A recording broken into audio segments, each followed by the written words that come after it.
G'day, Mr. Tim Wilkinson. How you doing? I'm pretty good.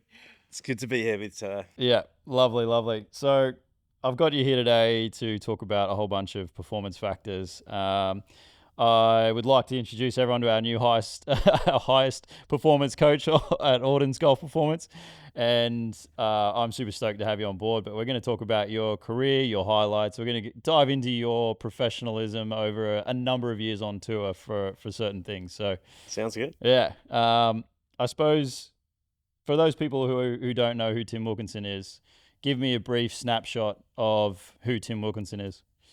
All right, so I'm Tim Wilkinson. I am 40, what am I, 47 years old. I have played either the Corn Ferry Tour or the PGA Tour over about a 21-year span. So starting in, I guess well, 2005 was my first full year on the Corn Ferry Tour, but 2004 I kind of played a half schedule. I came over to the United States from New Zealand and We won't did. hold that against you. Oh yeah, yeah. My mother is Australian, so Good stuff. I know You you'd have like that half of me. to. But yeah, so I came over and to the United States in 2004. Did a whole lot of Monday qualifying, got in events, had top tens, and ended up getting conditional status that year. But yeah, I'm from New Zealand, as you know, and yeah, I came over. It was always a dream to play professional golf, and in the United States on the PGA Tour, and I fulfilled that dream. Yeah, nice I work. didn't fulfill the dream, unfortunately, of winning on the PGA Tour, but I 21 years was a long time. Yeah, I mean it's a lot of time just constantly, beating it out there. And obviously like there's some extraordinary professional careers, without winning. That's like yours, which is, very, very positive Yeah, because it is at the highest level, performing your craft that you've taken many years to perfect, right? And so you're on the highest tour that there is. You've been performing at a high degree for 21 years. What's that like in relation to what you've seen from the early days to what your last years were on tour? oh, the change has been pretty great, I would Yep. say, from when I first started playing on tour, and the lack of not professionalism, but the lack of integrating. As we're in this business here, but fitness and overall having a team you're surrounded by, whether it be physiotherapist, strength and conditioning, golf coach, mental coach, all sorts of things. Yeah, I think you see a lot more of that now than when I first started playing professional golf, especially, early on in Australia and New Zealand playing professional Yeah. golf. That wasn't really a thing and still isn't really a thing. And it's a lot to do with money and the amount Yep. of money that each tour has that players play for and the amount of sponsorship endorsement money and things like that. So definitely over the years, just that part of the that part of the game within a game has definitely just increased exponentially. And we talk about access, right? So, like, obviously, it wasn't necessarily a known thing. Team sports probably had it just because they were able to provide it. But even then, not everyone utilized it the same way in that regard. So, you didn't have necessarily all that access to, a multidisciplinary approach to performance. So, you did well with what you had. And then gradually over the years, you started to see different people on tour, providing different services to where we are now, where you've got full integrated teams in and around one athlete, and it's awesome. It's great. It's obviously provided me with a job for a while, and which is awesome, and I hope it continues to do so. But it's one of those things that like you definitely have now probably almost too much access to different things. You could have 20 people in your team if you wanted to. So Yeah, is there a line that you draw, like where you've got your main components, or is it something that like different people need different things? What did you need early that you wish you had? What did you need later that you had? And I think, from a planning point of view, if I was starting now, I would definitely have a team around me. Maybe take a little bit more of the questioning, whether you're going down the right path on different things, whether it be your body or mentally, whether you're going down the right road. I think that some players, though, will like the team to collaborate behind the scenes and then tell them what to do. Other players will like to be fully versed in what's happening. I was probably more on that line. I like to know exactly what was going, why I'm doing certain things. Um, and I think that's important to figure out what type of player you have and whether they want just to be told what to do, just hit 10 7-irons with a fade at this pin on the right, whether, and not really question why. That could be a game plan thing from someone that does your, what would you call it, statistician type game plan, Yeah, the tactical sort of management. tactical Yeah. tactical coach that you may have in your team. Why am I practicing these 30-foot putts? Well, it's because at this golf course, putting from this range and avoiding 3 putts is extremely important at this event, and you're going to have a lot of approach putts from there just based on firmness of Yeah. green speeds and things like that. Holding So, the greens and stuff. there are a lot of aspects you try to take on. Over the years, I've taken on a lot of things. I probably took too much on myself and tried to find my own answers a lot more than trusting others. But trust is a little bit of an issue to me. So yeah, yeah, I think you get golfers too that have caddies that will just be like, just tell me where to hit it, how hard to hit it, just give me a number, give me a line, and sort of get out of the way after that. and Then, honest, and yeah, you say that this is my first tour event as a PGA Tour member. I played in the final group on Sunday with KJ Choi, and at the time his caddy guided him through the entire round of golf, and I was amazed. It was KJ. This is a 5-iron with a fade starting at this tree to this point, and the whole round went like that. And KJ just followed the orders and went on to win. And I kind of went backward a little bit down the leaderboard, but it was a great experience, especially yeah, early on. And that, we're going to probably talk about highlights, but honestly, for me, early on in my career as a PGA Tour member, to get in the final group on Sunday and gave me just confidence that okay, I can get amongst the leaders. I can do this. yeah, And that was a huge learning point and gave me a lot of belief as well. yeah. Yeah. I think for any professional, you obviously want to be in the mix always. Definitely seems that like with like all the golfers that we're around all the time, it's like, the interest wanes, when they're not necessarily in a position to attack on Sunday. But at the same time, if you get a sniff, it's like, oh, you're always there, and you're beaten down the door kind of thing. Yeah, I was always a pretty big grinder. I didn't have some of the talent that some of the other guys, that in my peers did. I didn't quite have the speed, the clubhead speed. I wish I knew what I know now. I swing it faster now than I did in 2007, 2008. But Yeah, um, yeah, just really working on things that are going to help your game. Yeah, that's about it. you are one of the more consistent players, I would say. You've had a very good upbringing in being consistent, doing all the right things, checking all the boxes, making sure that you're doing everything that you can do to make sure that you perform. And obviously that's a sign of a really good consistent career over a number of years. Is there anything that you would say that sort of stood out for you, being consistent, making sure you're hitting those sessions, or spending way more time doing short game versus beating balls on the range, or is it the combination of everything? I have pretty high energy, so I was able to do all those things while still being. I'm a great sleeper. Yeah, Was able to recover, so I could kind of cover all the bases without getting fatigued. And I come from a little bit of like I used to run 8 and 1500 meters, so pretty good endurance, which is probably why they lack clubhead speed, right? But I just felt like if probably a little OCD as well. If I didn't hit all these boxes, then I would feel underprepared. So I made sure I did all the things that were required. And I think that's one of the, you talk to amateurs and they really think that they're, professionals feel the same day in, day out, but we don't. no, We feel different every day. But as long as you can, from an early point, I recognized that if I did the same routine prior to going to hit a golf ball, whether it be mobility work, muscle activation, could be could be running, whatever it is, to get the blood flowing and my body to feel as close to normal as possible every day, I would have more consistent results. yeah, Just through my swing would feel more consistent day in, day out. I would feel like when I hit my first ball, I was ready to go. So that was something that I've always done, and probably helped me along the way as well. Yeah, definitely.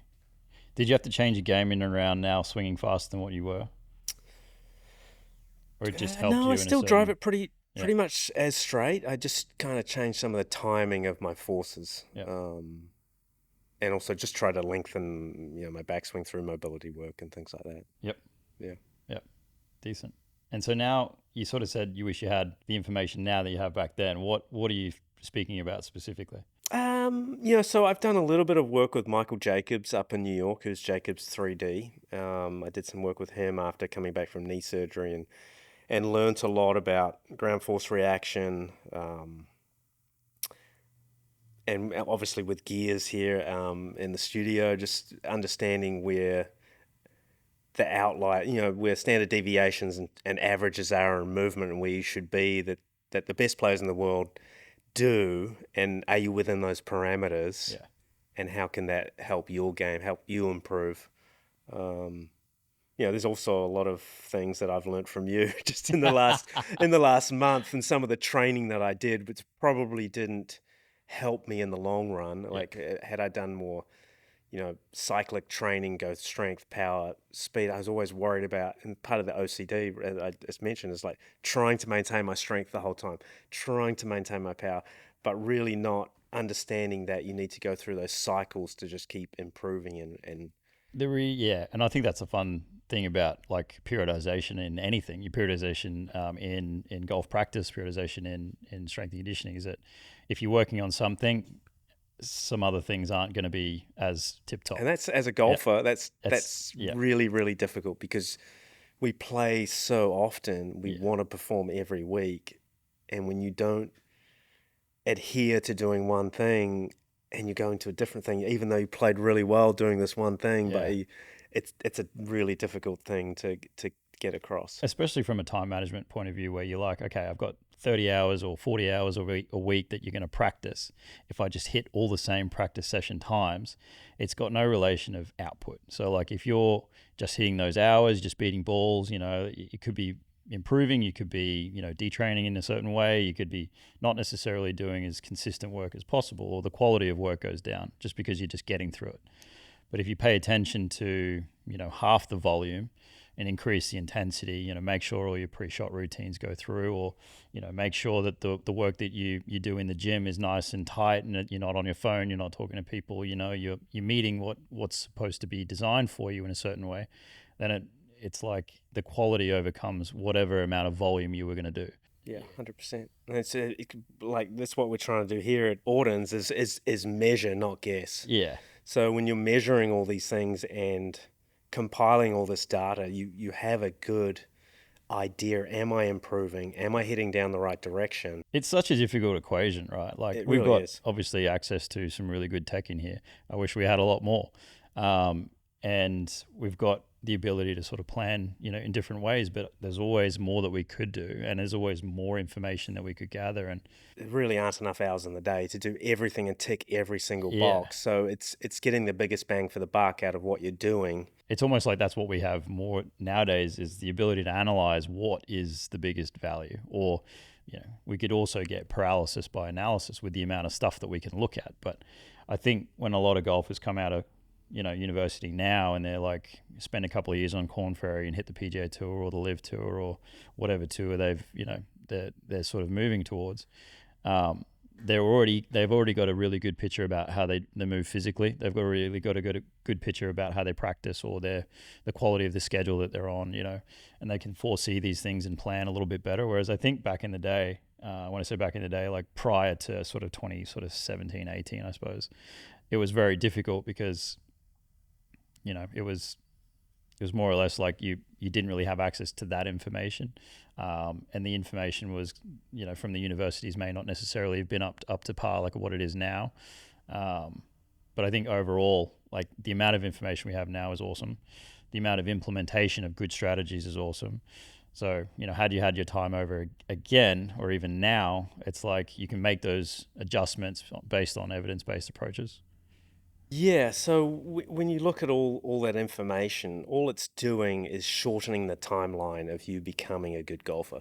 There was a lot of trial and error. Like I think I told you, a few weeks ago when I first started, there was not really good enough video. There might have been, 16 frames a second, Yeah. which, for a golf swing, I remember I don't know, it must have been about 2008 getting a camera that had 1,000 frames a second and seeing things in slow motion It's is. insane. Yeah. But even at that point, being my coach in New Zealand, I would have to take a video, download it onto my computer, send it, and then with the time difference, I might not hear from him until the Yeah. afternoon the next day Yeah. on what I should be doing. So, information and just how quickly we can obtain that information through whether it be gears that we have in the studio through there or force plates. I mean, there's things you could not learn when I first started playing or even into the, mid early 2000s. Yeah. So It's. it's, I think I told you the other day. Gary Barter, who's Matty Jones's coach, he was talking to me the other day about how they used to look at force back in the day with two different scales. I had this conversation Yeah. with Gary, yeah. Yeah. Two And bathroom two scales. bathroom scales, yeah. And so he would, obviously move into the trail leg, to load up the backswing, and he would push down on that force and just see what the Yeah. little, He would video yeah, how the scale moved. Yeah. yeah. And then, down in transition, how he would slide and just move Yeah. weight from right to left and see Yeah. what that would do on the scale side of things. So that was sort of like the initial days. It was sort of, It's what you had to do, right? Like yeah, it's like the you do the best job you pressure can. boards. You just Yeah, have, a board with a, piece of dowel down the middle and see if you're moving pressure appropriate times. I mean, yeah, it's better than nothing. yeah. And now we've got these, $45,000 bloody swing cat Exactly. units that tell us everything about everything. And, Exactly. Yeah. you know, force is obviously extremely Yeah, important, as we but well again, all know. And that's doing is yeah, shortening the timeline for your ability to improve. And you go back to the 80s and well, anything prior to probably 2005, you didn't see as many players at an elite level as young because it was a lot more trial and error, and that timeline was much longer to self-organize and become a good golfer through trial and error and produce a shot pattern. It wasn't even till TrackMan that we knew proper ball flight laws. yeah, yeah, So, those things have definitely helped. And in most sports, like, you have tennis players mature pretty early. I would expect to start to see this, more and more of the same thing in golf. yeah. I think just the training and the technology is now catching up with the game of golf, where it was there with a lot of other sports. Yeah, absolutely. And it's amazing because golf has really advanced in a lot of ways with the technology that we have, but we're still so far behind in a lot of other areas, like, like having the teams around them and stuff like that. It seems to have only been a thing in and around a golfer, over the last Yeah, sort and of, as that money has just become greater and greater on the yeah, PGA Tour, and now have elite events yep, at $20 million, and then you got live events, yeah, $25 million a week. I mean, yeah, it's a no-brainer yeah, not to have a team around you to help you take a big chunk of 100%. that. Try and make it as best it can be. Next chapter for you.